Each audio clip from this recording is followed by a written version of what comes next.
Hello నమస్తే, welcome to my channel Yatra vlogs. ఈరోజు 2026 మే నెలలో పండగలు, అధిక జ్యేష్ఠ మాసం ప్రారంభము, సుముహూర్తాలు లేవు. మే 4వ తేదీ నుండి డోలా కత్రి ప్రారంభము, మే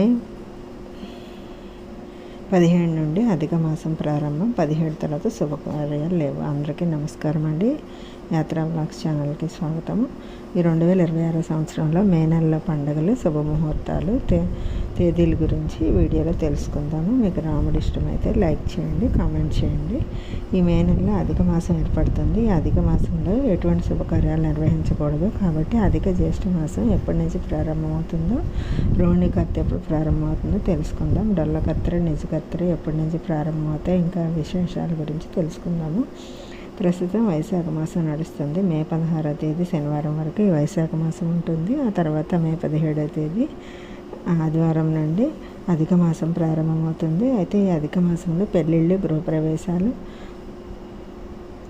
శుభకార్యాలు చేయకూడదు. అసలు అధిక మాసం అంటే 3 సంవత్సరాలకు ఒకసారి వస్తుందన్నమాట. 12 మాసాలు ఉంటాయి, కానీ ఎప్పుడు ఈ అధిక మాసం మటుకు ఒక సంవత్సరం ఎక్కువగా ఉంటుంది, ఒక మాసం ఎక్కువగా ఉంటుంది. కాబట్టి అధిక మాసంలో మే 17వ తారీఖు నుంచి జూన్ 15 వరకు ఉంటుందన్నమాట.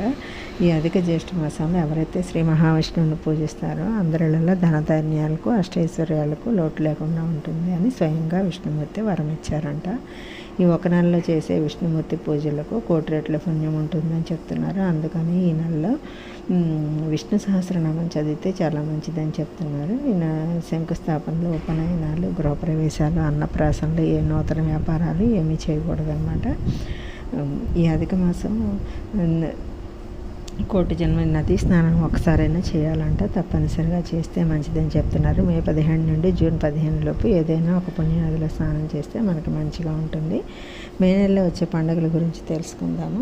మే నెలలో మే 1వ తేదీ శుక్రవారం వైశాఖ పౌర్ణమి, 4వ తారీఖు సోమవారం డొల్ల కత్తిరి ప్రారంభం, 11వ తేదీ నుండి 29 వరకు నిజ కత్తిరి ఉంటుంది. ఈ కత్తిరి గురించి చాలామందికి తెలియదు. ఈ రోజుల్లో గృహప్రవేశాలు, నూతన పాత ఇంటికి మరమ్మతులు, శంకుస్థాపనలు ఏం చేయకూడదు అనమాట.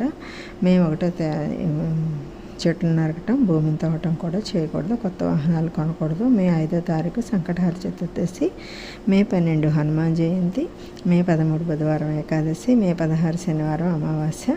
ఈ రోజుతో వైశాఖ మాసం ముగుస్తుంది. మే 25 సోమవారం రోహిణి కార్తె మొదలు, మే 31 ఆదివారం పౌర్ణమి, మే 1 శుక్రవారం గృహప్రవేశానికి మంచిదన్నమాట.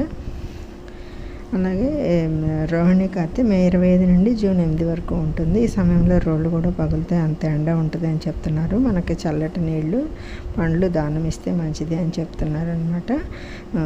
అలాగే ఈ రోహిణి కార్తెలో వేప చెట్టుని, రావి చెట్టుని నాటడం వల్ల కూడా మనకి యాగం చేసినంత పుణ్యం వస్తుంది అని చెప్తున్నారు. నమస్తే, welcome. Thanks for watching my video. Like చేయండి, షేర్ చేయండి, కామెంట్ చేయండి.